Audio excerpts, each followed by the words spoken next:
Come here. Come on.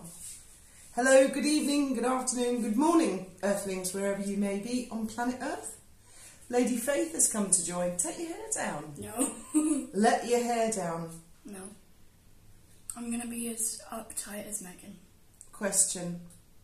As promised, I'm going to tell you about some stuff that went down when I was at St Mary's Hall.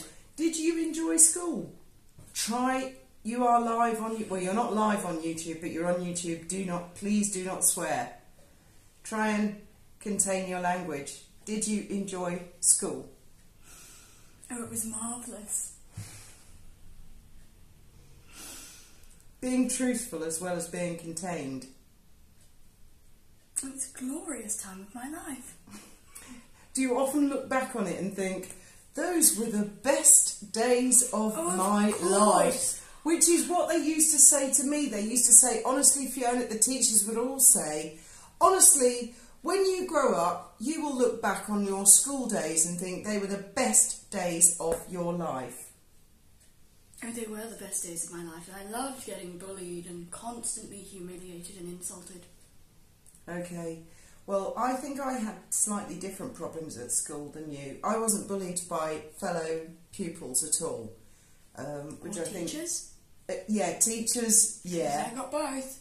Yeah, the teachers, I was really unlucky with the teachers. Now, there was a particular teacher, and if she's watching this or is one of my subscribers, she probably isn't, and I'm sure poor old Helen Bland is now passed to the next life.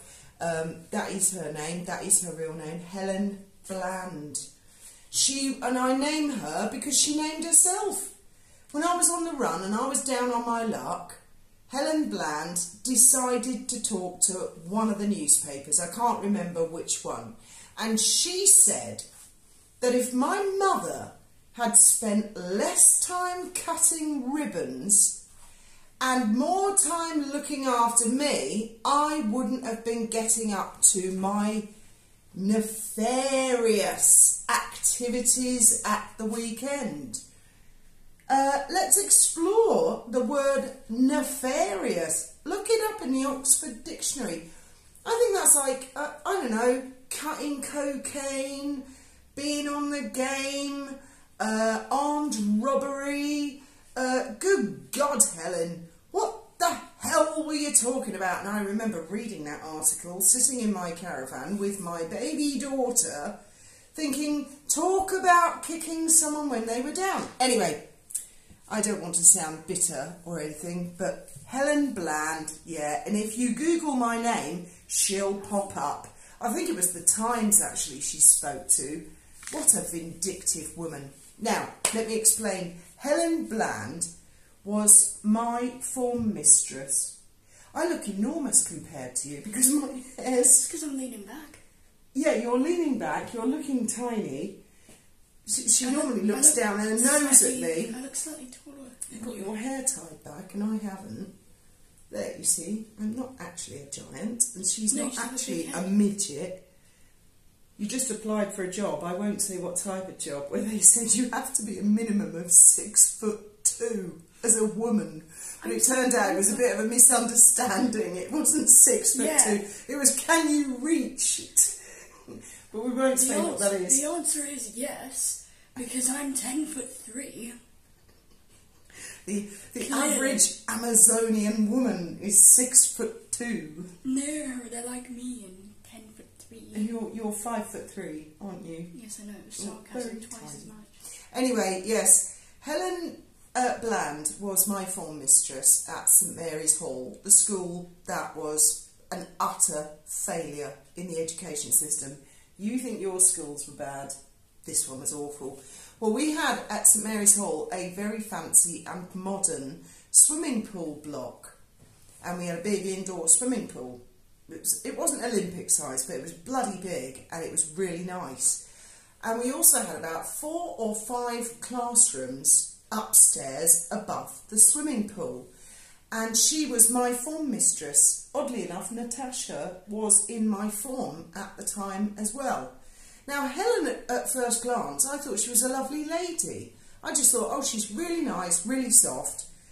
As time went on, my God, I don't know if she was going through the menopause or what the hell was going on with her, but she was a banshee. Are you watching this, Helen? Yes, you were a banshee. You were a crazy lady in charge of a load of kids. Anyway, she quite often got confused and got the wrong classroom. And they all had like a little glass panel, and she just looked through the glass panel to see if there were kids in there. And if they weren't, she was like, oh my God, I've got the wrong classroom again. So this one time, we saw her coming from the main building, which was quite a long walk. And oddly enough, I'm pretty sure it was Natasha who came up with the idea. I could be wrong. It could have been someone else. I don't think it was me, who said, I've got a great idea. Let's all hide behind our desks. So when she looks through the glass panel, she'll think the classroom's empty and she'll think she's got the wrong room. She is too stupid to open the door and walk in and see if there's any kids in there hiding, because she really was that stupid. And I actually said, I'm pretty certain I'm remembering this the right way, but if anyone went to school with me, correct me if I'm wrong, I think I was the one who said, I think this is actually quite a bad idea, because Helen was a bit raspy, so I assumed she had asthma or something like that. And I said, she's going to get really upset and she's going to go back to the main building, and then what's going to end up happening? It's not actually going to be that funny. Anyway, I'm fairly certain that's the way it went down. And the others, the goody two-shoes, the populars, they said, oh, Fiona, oh, you're so goody two-shoes. You never want to have a laugh. Anyway, I got voted down. I'm an idiot. Okay, I went along with that. I hid behind the desk along with all the other girls. Helen, of course, came to the classroom. She didn't open the door. She just looked through the glass panel and she waddled off, gasping as she went. And then we all watched her going back to the main building. And I said, there's going to be some shit for this. And I think we were all laughing, and I think I was laughing as well. I'm just sort of thinking, stupid woman, why didn't she open the door and look to see? Hey, kitty. Oh, the poor cat. Oh, cuddle her, hold her nicely. She doesn't feel secure like that. Anyway, so Helen went back to the staff room, found out that that was the correct classroom, came back, found us all, and she went into orbit like a nuclear missile.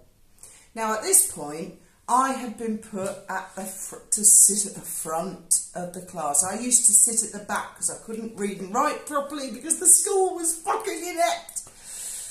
I was sitting at the front. I was near a table where Natasha was, the popular, the rich kid. And she went round the class and she said, I bet it was your idea. Pointed at me. So I got the total blame for that. My God, the woman took revenge in the Guardian newspaper or whatever of that rag was. Years later, when I was on the run, and she thought, you're down, and I'm going to kick you. Oh my God. Another episode that happened, again with a bunch of goody two-shoes, was I was in... So I can't actually remember the teacher. I think it was some French religious teacher. And the teacher left the classroom, and one of the really super goody two-shoes thought it would be a great idea to climb up on a chair and change the clock to 4 o'clock. So she'd think they'd all go, oh, miss, look, we've finished. And she'd let us all go home. And again I said, I'm not sure this is a great idea. I think she's going to go fucking mental. And anyway, the goody two-shoes got up, changed the clock, egged on by the whole class. And we were sitting there for ages and ages and waiting for this teacher to come back. And I said, I don't think this is a good idea. I think someone should put the clock back to the correct time that it is. I pulled the chair up. I got up on the chair. And I was just adjusting the clock to correct it back to its right time. And guess who walked through the door and went, you, I've heard about you from Mrs. Bland. You're nefarious nefarious. There you go. That literally sounds like every American TV show when the guy and the friend are like about to kiss or something and the girlfriend walks in going, "Oh my gosh, I can't believe you've done this." I can assure you it was not a TV show. That was my real fucking nightmare life as a kid. Okay? That was my real... And, oh God, it just went from bad to worse. And then... You make reality TV sound boring. I went up a year and I had literally one of the witches from Macbeth was my form mistress. I will not name her. Her husband was a detective inspector at the time. That's quite irrelevant. Apparently my dad knew him. He said he was really nice. Her daughter also went to the school. She was a couple of years above me. I will not name her because she was really nice. But the mother was... A Karen?